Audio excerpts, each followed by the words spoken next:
In my early days as a graduate student, I went on a snorkeling trip off the coast of the Bahamas. I'd actually never swum in the ocean before, so it was a bit terrifying. What I remember the most is that as I put my head in the water and I was trying really hard to breathe through the snorkel, this huge group of striped yellow and black fish came straight at me, and I just froze.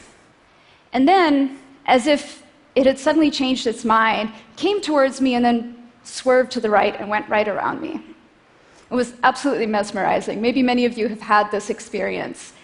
Of course, there's the color and the beauty of it, but there was also just the sheer oneness of it, as if it wasn't hundreds of fish, but a single entity with a single collective mind that was making decisions. When I look back, I think that experience really ended up determining what I've worked on for most of my career. I'm a computer scientist, and the field that I work in is artificial intelligence. And a key theme in AI is being able to understand intelligence by creating our own computational systems that display intelligence the way we see it in nature. Now, most popular views of AI, of course, come from science fiction and the movies, and I'm personally a big Star Wars fan. But that tends to be a very human-centric view of intelligence. When you think of a fish school, or when I think of a flock of starlings, that feels like a really different kind of intelligence. For starters, any one fish is just so tiny compared to the sheer size of the collective. So it seems that any one individual would have a really limited myopic view of what's going on. And intelligence isn't really about the individual, but somehow a property of the group itself. Secondly, and the thing that I still find most remarkable, is that we know that there are no leaders supervising this fish school. Instead, this incredible collective mind behavior is emerging purely from the interactions of one fish and another. Somehow, there are these interactions or rules of engagement between neighboring fish that make it all work out. So the question for AI then becomes, what are those rules of engagement that lead to this kind of intelligence? And of course, can we create our own? And that's the primary thing that I work on with my team in my lab. We work on it through theory, looking at abstract rule systems and thinking about the mathematics behind it.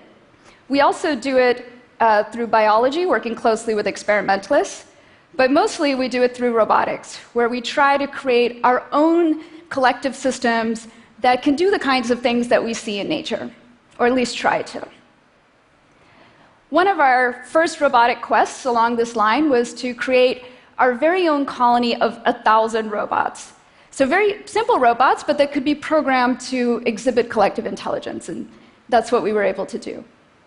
So this is what a single robot looks like. It's quite small, about the size of a quarter, and you can program how it moves, but it can also wirelessly communicate with other robots, and it can measure distances from them. And so now we can start to program exactly an interaction, a rule of engagement between neighbors.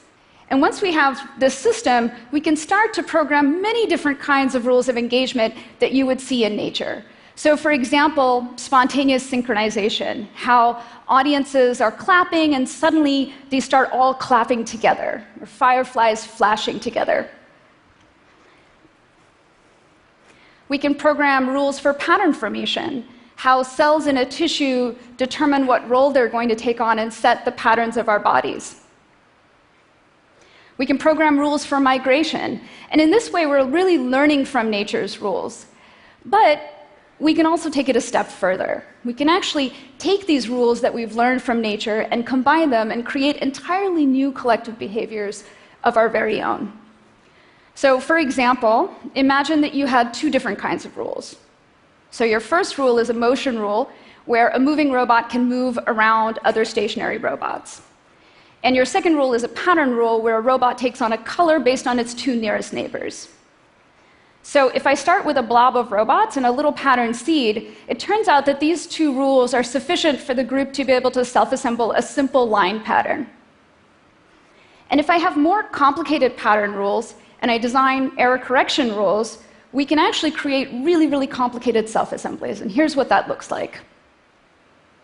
So here you're going to see 1,000 robots that are working together to self-assemble the letter K. The K is on its side.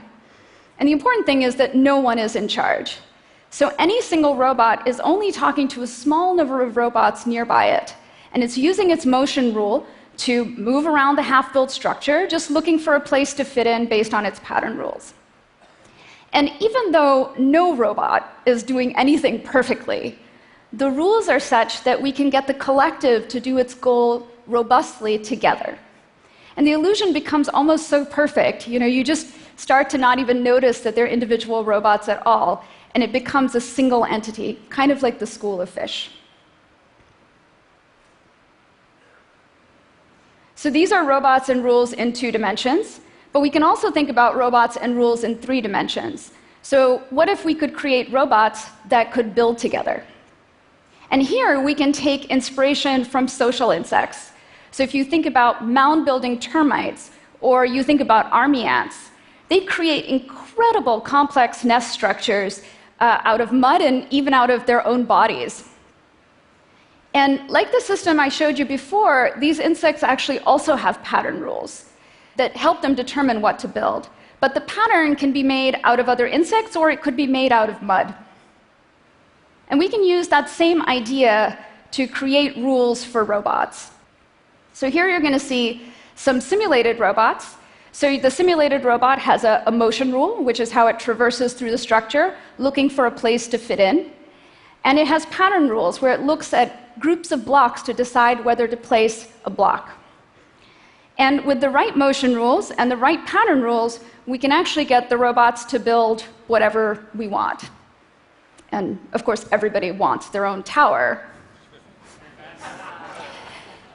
So once we have these rules, we can start to create the robot bodies that go with these rules. So here you see a robot that can climb over blocks, but it can also lift and move these blocks, and it can start to edit the very structure that it's on.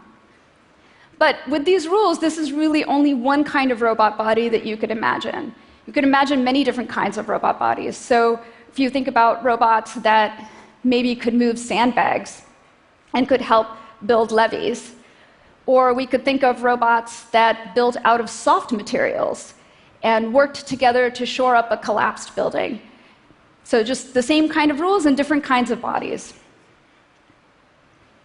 Or if, like my group, you are completely obsessed with army ants, then maybe one day we can make robots that can climb over literally anything, including other members of their tribe, and self-assemble things out of their own bodies. Once you understand the rules, just many different kinds of robot visions become possible. And coming back to the snorkeling trip, we actually understand a great deal about the rules that fish schools use. So if we can invent the bodies to go with that, then maybe there is a future where I and my group will get to snorkel with a fish school of our own creation.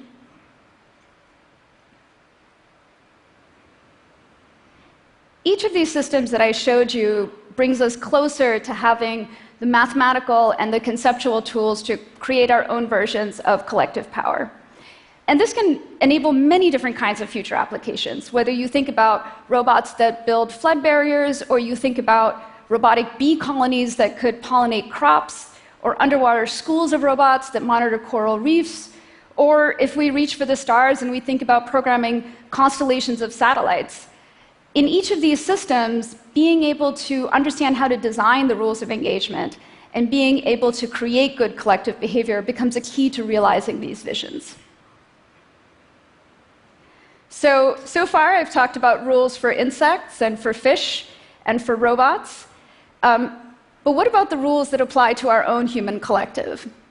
And the last thought that I'd like to leave you with is that science is, of course, itself an incredible manifestation of collective intelligence.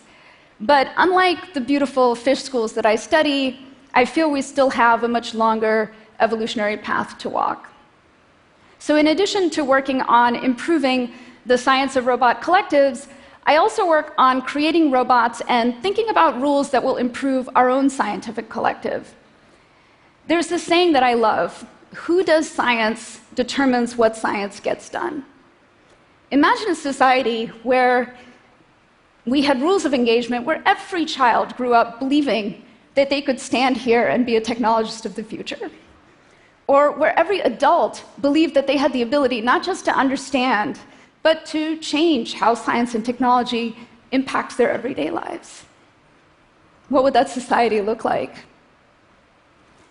I believe that we can do that. I believe that we can choose our rules, and we can engineer not just robots, but we can engineer our own human collective. And if we do, and when we do, it will be beautiful. Thank you.